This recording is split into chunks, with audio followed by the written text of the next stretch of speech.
Welcome everyone to this Privacy Rules Privacy Espresso. My name is Alessandro Di Mattia, Legal and Executive Officer of Privacy Rules. Today I'm joined by Kyoung Min Pyo, that is our expert from South Korea, from the law firm Delight Legal, because we wanted to ask her in particular as a privacy data protection expert what happened with two relevant cases that determined two fines for Google and Meta from the South Korean authority. So I think that we can immediately start to have an overview on these cases, and I would like to kindly ask Kyoung Min to provide us with a bit more information, also thanking her for being with us today. Thank you, Alessandro. Korean incident about Google and Meta was a huge news in Korea as well. And from this point forward, I'll be looking into its details. So in September, South Korea imposed large number of fines on Google and Meta for their violation of privacy law. The fines they received were $50 million for Google and $22 million for Meta. This is the largest scale of fine ever imposed inside Korea so far. The Personal Information Protection Commission found that Google and Meta have been collecting personal information, specifically behavioral information of their users, including purchase history, search activities, visit histories, and so on, which can be used in inferring their interests and inclinations. Such results were then used in providing customized advertisements. According to the Commission, such violation has been continued for 6 years for Google and 4 years for Meta. Despite such collection and use, Google and Meta did not expressly notify their users about the fact that they are collecting their information. In case of Google, the settings screen was hidden under a link named More Options. So anyone who was signing up for the service could not see the checkbox for providing the consent. And Google made the consent checkbox to remain checked as default. And in case of Meta, they did not notify the users about the information was being collected and stated the details only in their policy. The policy was shown when signing up for the service, but due to its length, only the first 5 lines were shown on the screen, so users could not see what was stated unless they rolled down the screen and read carefully what's written. The Commission viewed this case as particularly serious because it's very difficult for the users to predict what type of their personal information will be collected, since behavior information is being collected automatically through means such as cookies. Also, behavior information is collected and used in connection with their account information, so their information could be collected across all devices through the account, which greatly increases the risk. So according to the press release, the Commission had investigated this case for around a year, so they have obtained a wide scope of facts which need their legal judgments. So they are focusing on resolving the breach of law as fast as they can so that they could protect the users' rights. But at the same time, they're planning to continue investigating, and there's a possibility that Meta will receive additional fines as the Commission is focusing on its recent activities. Wonderful, Kyoung Min. Thanks a lot for this brief overview on the case, and I hear a lot of points that would be interesting and also under other regulation like GDPR, and I think it's not a case that this is happening also considering that the Republic of Korea is among the countries that are deemed adequate under GDPR as well. So that's a very interesting case. If I can ask you some more indication on this, how were the fines calculated in these cases?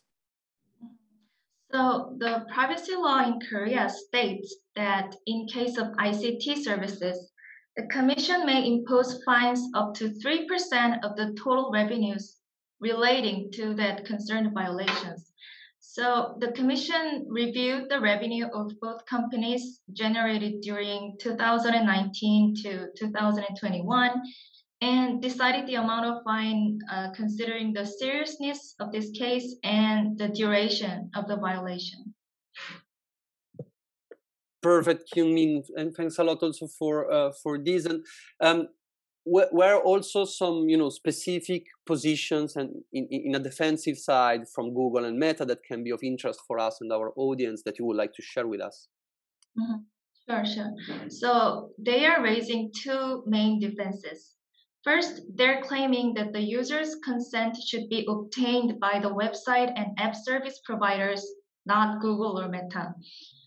In order to understand this defense, you should know that the way Google and Meta collect the behavior activities is that they only distribute information collection tools such as SDK and Pixel, and it's the website or app owners who decide whether to implement those tools and which information to be collected through their website or app applications and send. So Google and Meta are arguing that it's the website or app owners who should take the procedures and not them. And the second argument is that even if they should be responsible for the procedures, they already took those procedures because they obtained the consent through their privacy policy. And obviously, we expect there will be litigations, so we should wait for judgment from the court. Okay, and we are really looking forward to it, and hopefully we will have an update from you on the next steps of these cases, because the topic is a hot topic in general at the international level. More and more ways of tracking technology usage and similar tools are under discussion at international level. So many countries, and I think that the best way to learn more on which is the approach is definitely to learn one from the other, in particular authority and case. In this regard, under the practical standpoint, what kind of procedure should companies take in order to be compliant with the regulations and the laws in South Korea under your professional perspective? Yes. So under the Privacy Act in Korea, a company should expressly notify four things to the users before they collect any personal information. The four notices are what information will be collected, on what purpose will the information be collected, how long the information will be possessed by the company, and lastly, the disadvantages for not providing the consent if there are any. So the law specifically mentions those four elements. So companies should bear in mind that the consent form should include all four elements. And sometimes even Korean companies make mistakes about this rule. They put up their privacy policy instead of the consent form and make the users agree on their policy.